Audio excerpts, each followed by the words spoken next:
Galera, então, estamos voltando para o nosso segundo bloco para continuar a pegada daquilo que nós estávamos falando no finalzinho. Então, olha só, a gente estava trabalhando aquela concepção dos verbos mais o pronome ser, e aí visualizamos como é que funcionava a questão do verbo transitivo direto e do verbo transitivo direto e indireto mais o pronome ser formando a partícula passivadora, e nos demais casos, ou seja, verbo transitivo indireto, verbo intransitivo, verbo de ligação e até mesmo o verbo transitivo direto preposicionado mais o pronome ser, formando uma partícula de indeterminação do sujeito, portanto, não tendo voz o quê?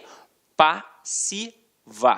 Agora aqui, exemplos, para a gente poder pegar aqui legal, vive-se bem no Rio de Janeiro. Avalia comigo. Primeira coisa, pensar no verbo. Quem vive simplesmente vive. Então, verbo intransitivo. Verbo intransitivo mais o pronome ser, eu tenho um PIS.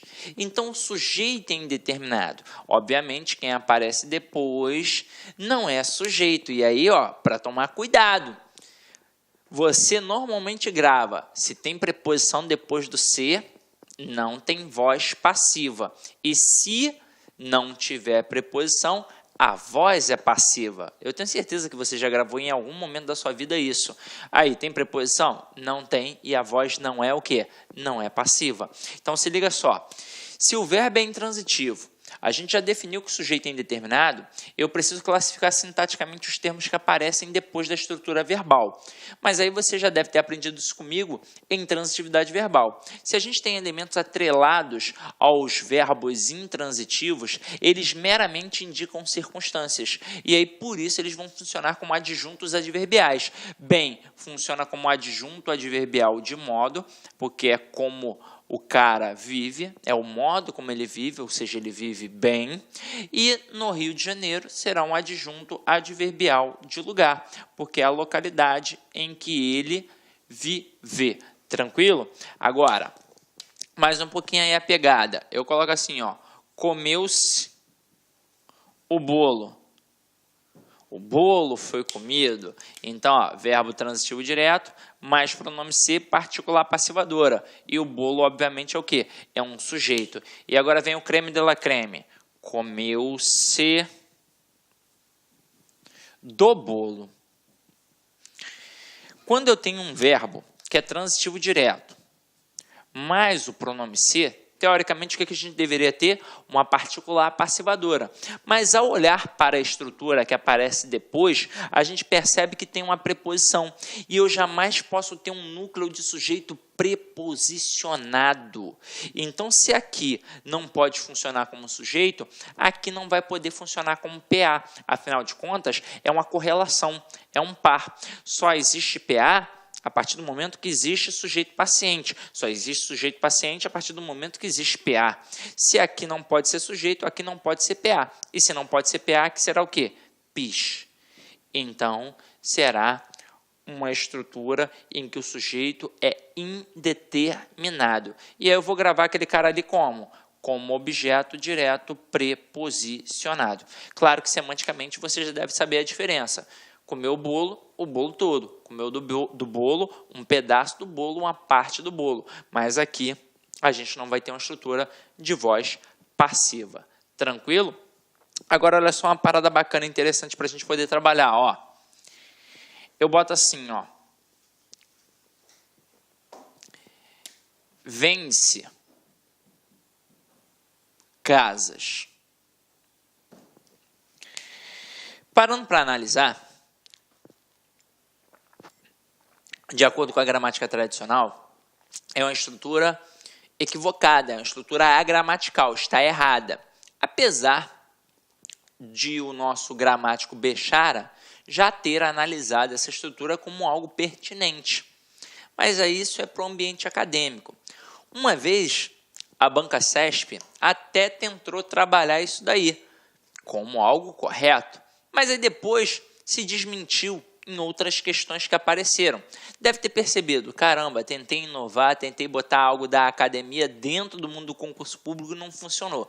Então, para o mundo do concurso público, a gente aqui tem uma estrutura errada. Aí o falante comum da língua, obviamente, ele estranha, porque ele pensa assim, caramba, eu estudei a vida inteira assim, Sidney, e eu olhava para essa estrutura e achava que estava certa. Aí eu perguntava sempre ao meu aluno, por quê? Ele, que tem alguém vendendo, eu sei, mas quem é que está vendendo? Não sei, então sujeito indeterminado. E não é.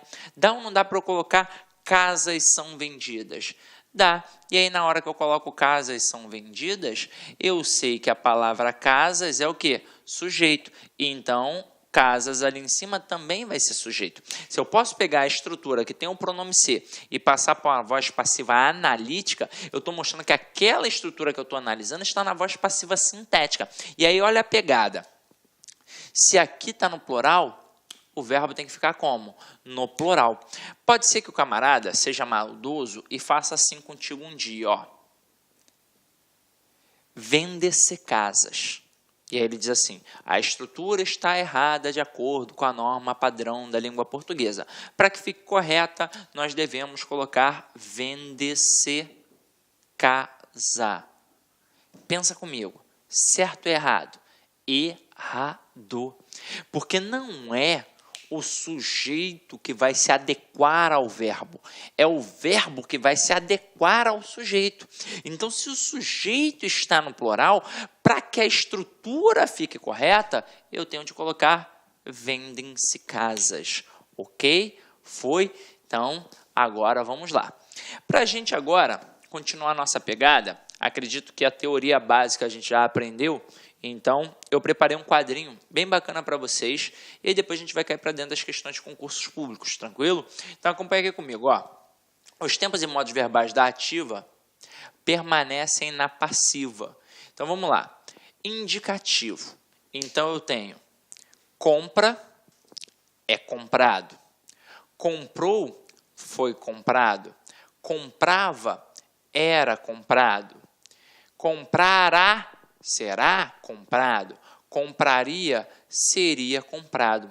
Então, a gente aqui no indicativo trabalha todas as estruturas. A gente trabalha o presente, a gente trabalha o pretérito perfeito, a gente trabalha o pretérito imperfeito, a gente trabalha o futuro, a gente trabalha, o pretérito imperfeito, o mais perfeito e por aí vai. Então, meu companheiro, tudo aqui no indicativo, quadrinho que você pode acompanhar. Aqui no subjuntivo, compre, seja comprado. Comprasse, fosse comprado. Comprar, for comprado. E isso aqui você já domina legal. Agora, aqui, nas locuções verbais, é que de vez em quando o aluno derrapa. Porque quando eu tenho um verbo que está sozinho, como eu já mencionei com vocês lá no primeiro bloco, a gente transforma aquele verbo em uma locução verbal. Agora, e quando eu tenho uma locução verbal? Como aqui, por exemplo, tenho comprado. Reparem que a locução verbal da voz passiva, ela apresenta o verbo ser mais o particípio. Quando eu coloco tenho comprado, tem verbo ser? Não, não tem verbo ser. Não tem, eu tenho aqui duas estruturas e não apareceu o verbo ser. Para que eu possa colocar numa voz passiva analítica essa locução, eu vou ter que pegar e vou ter que acrescer o verbo ser. Então, tem sido comprado. E por aí vai, Quer ver, Tinha comprado. É uma estrutura que tem uma locução verbal, mas é uma locução verbal de voz ativa. Porque não tem o quê? Não tem o verbo ser. Agora aqui, tinha sido comprado. Agora passa a ser uma voz passiva, porque passou a entrar o quê? O verbo ser. Depois aqui, deve comprar. Não é voz passiva, porque não tem o verbo ser. Salve, salve, meus amigos, tudo bem? E aí? Curtiu a aula? Realmente nosso professor é diferenciado, né? Só aqui no Like Concurso você terá professores assim, direcionados, focados na sua aprovação, que não ficam aí enrolando, vão direto ao ponto e vão trazer para você as questões que realmente vão cair na prova do seu concurso público. Quer ser policial rodoviário federal? Vem fazer conosco. Vem fazer a turma pré-edital, turma 3, daqui do Like Concursos para o concurso da Polícia Rodoviária Federal. 10 vezes de R$ 35,00. Veja, 10 vezes de R$ 35,00. Um investimento baixo para um sucesso gigantesco que é a sua aprovação. Um abraço, fique com Deus. Tchau, tchau.